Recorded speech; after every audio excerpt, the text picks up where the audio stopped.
Assalamualaikum warahmatullahi wabarakatuh. Oke, untuk pertemuan kelima, ini adalah pertemuan terakhir dengan saya di mata kuliah ilmu ternak perah. Dan sekarang kita akan membahas tentang penilaian ternak perah. Jadi sebenarnya kenapa sih kita perlu belajar tentang penilaian ternak perah? Ya, karena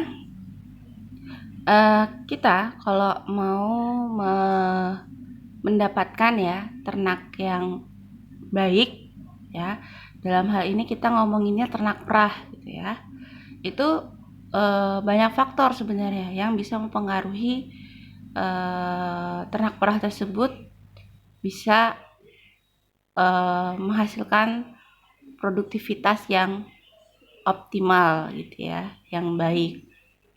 Nah, dari mana aja?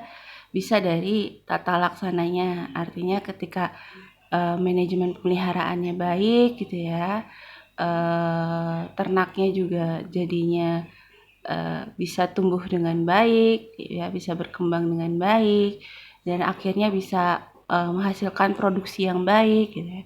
Itu dipengaruhi oleh tata laksana pemeliharaannya ya, mulai dari kandangnya, pakannya gitu ya, segala macamnya gitu ya. Nah, selain itu, ini juga dipengaruhi oleh perkembangbiakan atau pemuliaannya. Jadi bisa dilihat dari faktor keturunannya, dari genetisnya ya. Sehingga hal-hal tersebut inilah yang kemudian akan bisa mempengaruhi produktivitas ternak perah ya. Dalam hal ini kita bahasnya ternak perah. Nah, pemuliaan itu gimana ya? Pemuliaan itu adalah cara-cara seleksi atau pemilihan bibit dan sistem perkawinan untuk memperoleh ternak yang mulia atau bermutu. Ya, artinya mempunyai sifat genetik produksi susu yang tinggi dan daya adaptasi yang baik. Jadi, ternak perah bisa produksi susu dengan baik ya, dengan tinggi, itu juga bisa dipengaruhi oleh dari faktor genetisnya. Makanya untuk peternak kalau pengen punya ternak yang bisa menghasilkan susu dengan baik, itu salah satunya adalah dengan cara seleksi ya. Seleksi itu bisa dilakukan dengan penilaian ya, melakukan penilaian, penilikan atau judging ya, untuk mengetahui kualitas ternak perah. Karena ternak perah ya, mau ternak perah, mau ternak potong ya, mau ternak apapun, kalau misalnya dia performanya baik, itu akan terlihat dari penampakannya, dan itu bisa kita nilai. Nah, penampakan yang bisa kita lihat ya secara langsung nih, yang adalah penampakan bisa terlihat dari luar ya, atau penilaian eksterior ya, yaitu pengetahuan yang digunakan untuk menentukan kebaikan atau kejelekan dari suatu individu ternak yang hanya dapat dipertimbangkan dari luar. Jadi tampak bentuk tubuhnya, ada ciri-cirinya. Ternak yang baik seperti apa, ternak yang ideal nih kelihatan kalau begini dia akan produksinya biasanya tinggi, itu bisa kita nilai. Nah, ada penilaian secara visual ya, yang bisa kita lakukan. Artinya kita lihat gitu ya, secara kasat mata. Ukuran dewasa ya, ukuran. Kalau ukuran kan kita bisa membandingkan ukuran ini besar atau kecil, sedang atau bagaimana, kan kita bisa lihat ya kalau dari ukuran ya. Biasanya kalau ternak itu berukuran besar ya, dia ada kemungkinan, artinya kenapa bisa besar, artinya berarti dia makannya baik ya, dia makannya baik, punya kemampuan makan yang baik ya.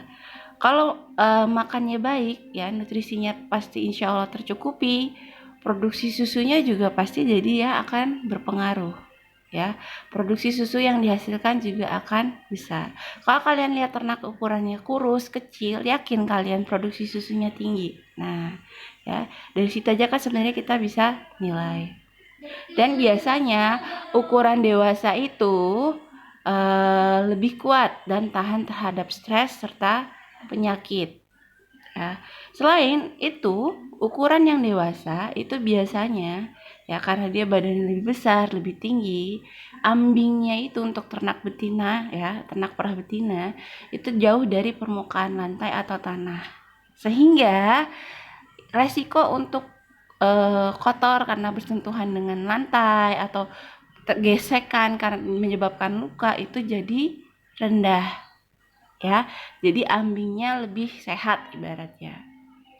Dan ada kemungkinan juga dari ternak betina yang berukuran besar, itu pedet yang dilahirkan juga bisa berukuran lebih besar, ya, lebih kokoh dan tahan terhadap penyakit. Kemudian kapasitas tubuh, kita juga bisa lihat dari body capacity-nya, yaitu ruang tubuh yang tersedia. Dari rongga dada, ya, rongga dadanya baik, ya, artinya aktivitas paru-paru dan jantungnya juga dia sehat, ya, tidak terlalu sempit dan tidak terlalu lebar juga gitu ya. Kemudian rongga perut, ya, rongga perutnya bagaimana? Nah, ini bisa menggambarkan sistem pencernaan untuk menampung bahan makanan dan air minum serta mengolahnya, ya. Kalau rongga perutnya kelihatannya kecil, kan ada kemungkinan berarti pencernaannya itu untuk menampung makan gak bisa banyak-banyak karena rongganya itu sempit, sehingga ternak ya mungkin akan lebih merasa cepat kenyang, sehingga ini akan berpengaruh pada konsumsi makannya, ya. Kemudian kapasitas tubuh besar itu ya, dada yang dalam dan tulang rusuk yang melebar menjauhi tulang belakang, rongga dada dan rongga perut yang panjang. Nah, ini artinya kita bisa lihat kapasitas tubuh tersebut dari situ.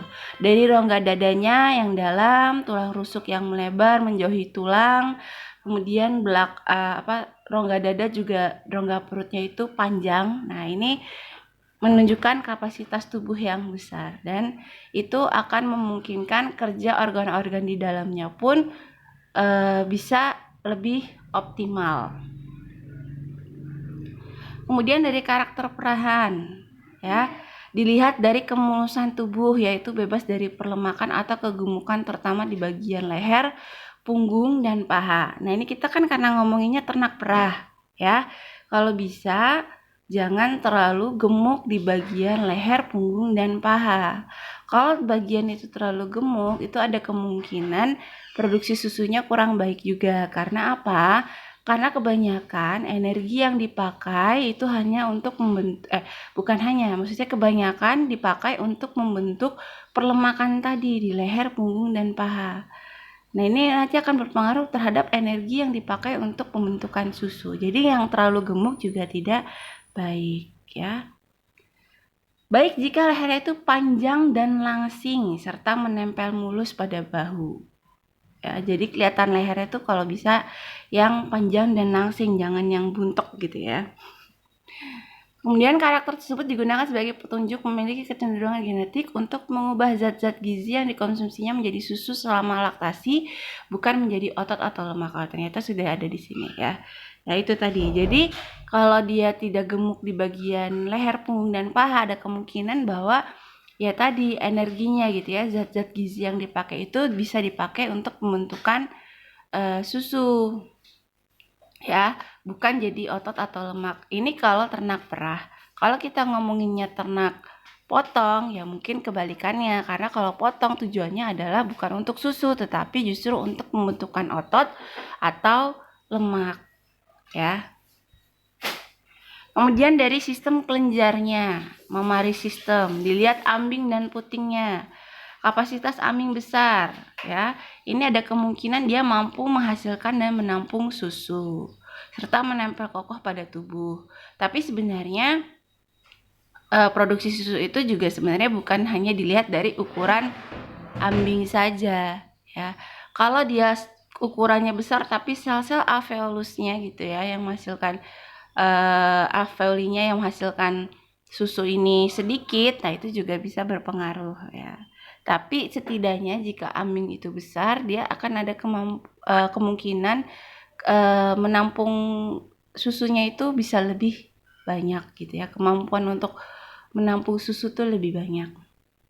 Nah, kapasitas ambing dapat dinilai secara akurat saat setelah diperah dan pada saat mencapai puncak laktasi. Nah, sekresi susu ini dipengaruhi oleh tekanan ambing. Nah, ini ya.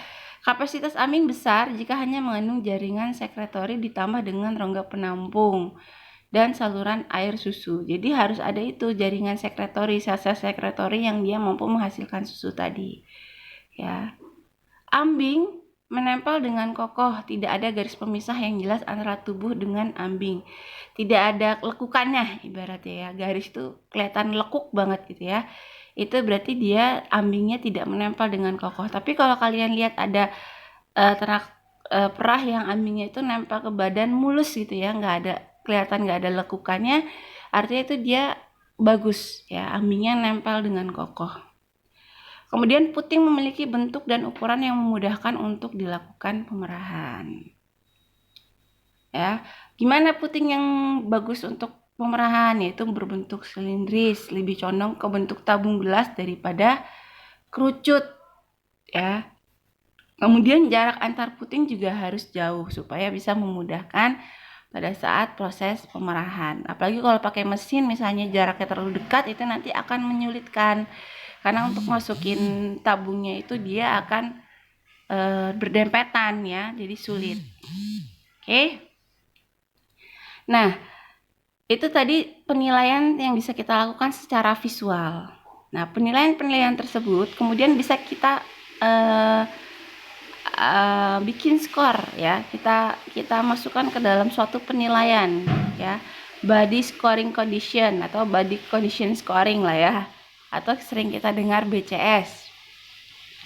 Yaitu metode perhitungan semi kuantitatif dengan menggunakan interval tertentu untuk mengetahui skala kegemukan atau frame pada ternak berdasarkan pada penampakan fenotip, yaitu pada 8 titik ya. Processus spinosus, processus transferus, legok lapar, tuber koksai atau hooks ya, pinggul.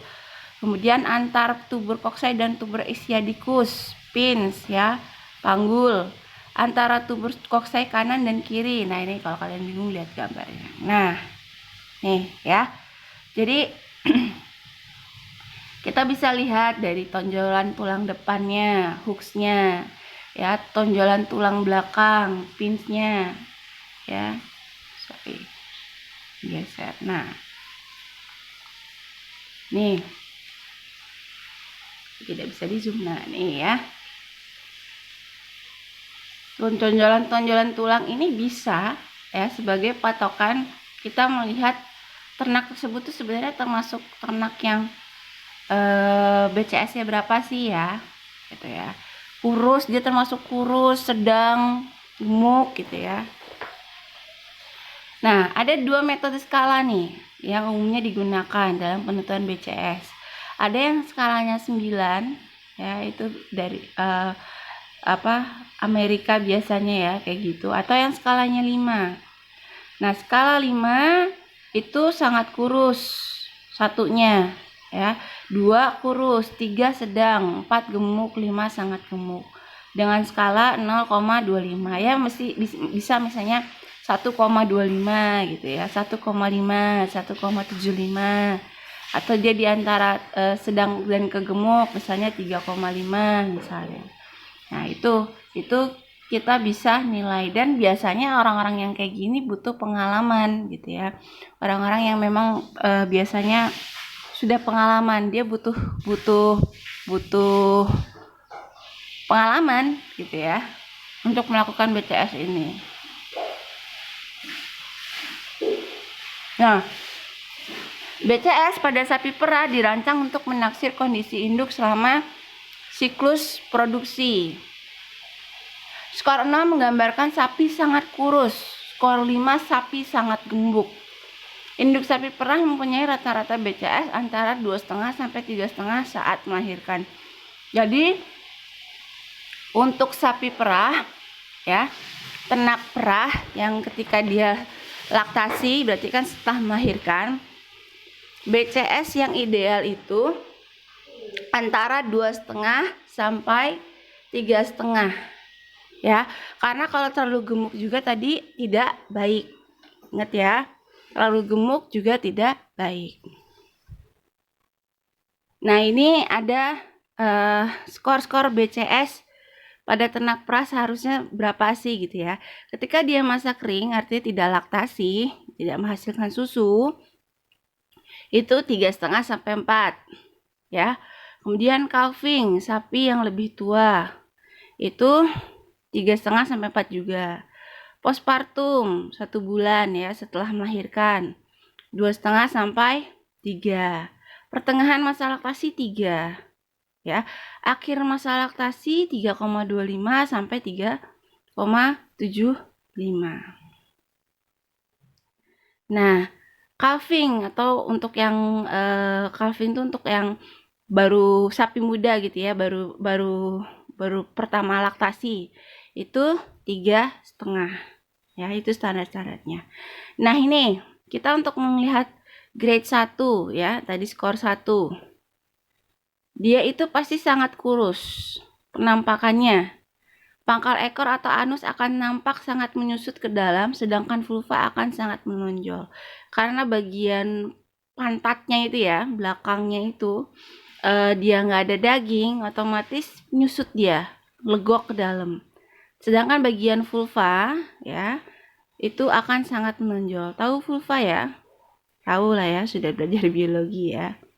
Jadi vulva itu penampakan luar dari vaginanya sapi gitu ya. Nah, ini akan tampak menonjol itu kalau sapi yang kurus. Hooknya ya, tulang hooknya ini akan kelihatan sangat tajam gitu, keluar, menonjol keluar.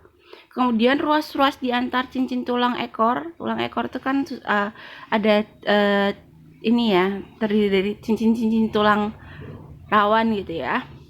Itu akan terlihat jelas karena nggak ada lemak atau daging yang menyelimuti saking kurusnya ya.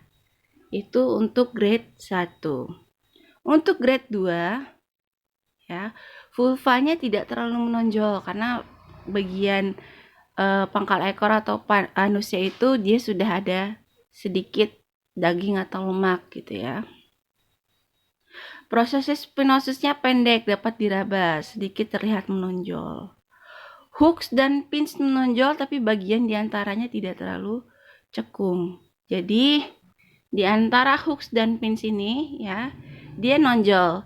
Tapi dagingnya nih di antara si hooks dan pins ya, antara ini,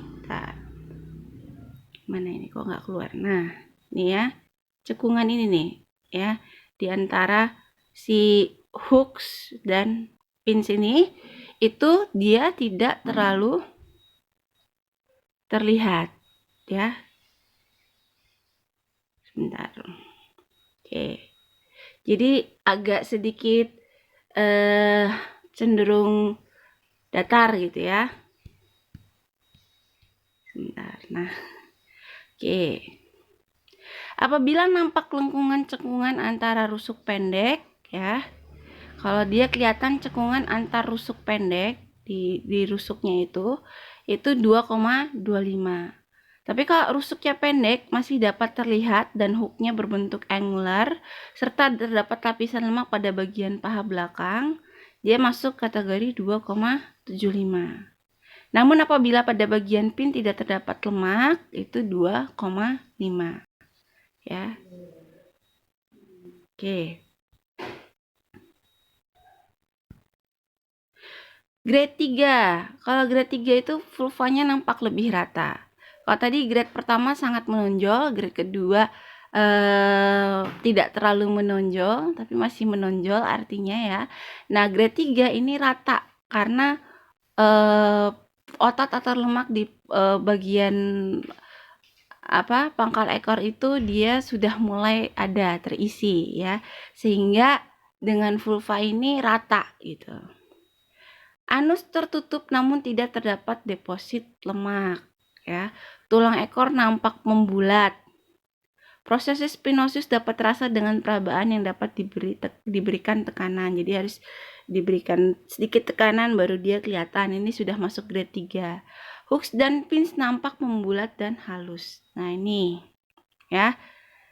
Bagian hooknya lebih nampak membulat, tidak terlalu tajam seperti di grade 1 atau di grade 2. Jadi udah nggak tajam karena dia sudah mulai terlapisi oleh otot atau lemak ya. Terus ruas-ruas tulang ekornya juga sudah mulai nampak berisi. Jadi cincin-cincin tulang ekornya itu tidak kelihatan ya karena sudah mulai terlapisi oleh lemak ya. Oke, kita langsung saja. Ini saya agak percepat ya. Grade 4. Proses stenosis hanya dapat terasa dengan tekanan yang kuat. Ditekan dulu dengan tekanan yang besar gitu ya, yang kuat, baru berasa itu proses stenosisnya ya. Hooksnya ini udah lebih membulat halus, lebih halus lagi, lebih tertutupi lagi oleh lapisan otot dan lemak. Kemudian area sekitar tulang pins itu terlihat padat dan ada deposit lemak ya. Legok lapar nampak flat, udah nggak ada kelihatan lagi legok lapar karena udah terisi otot daging gitu ya.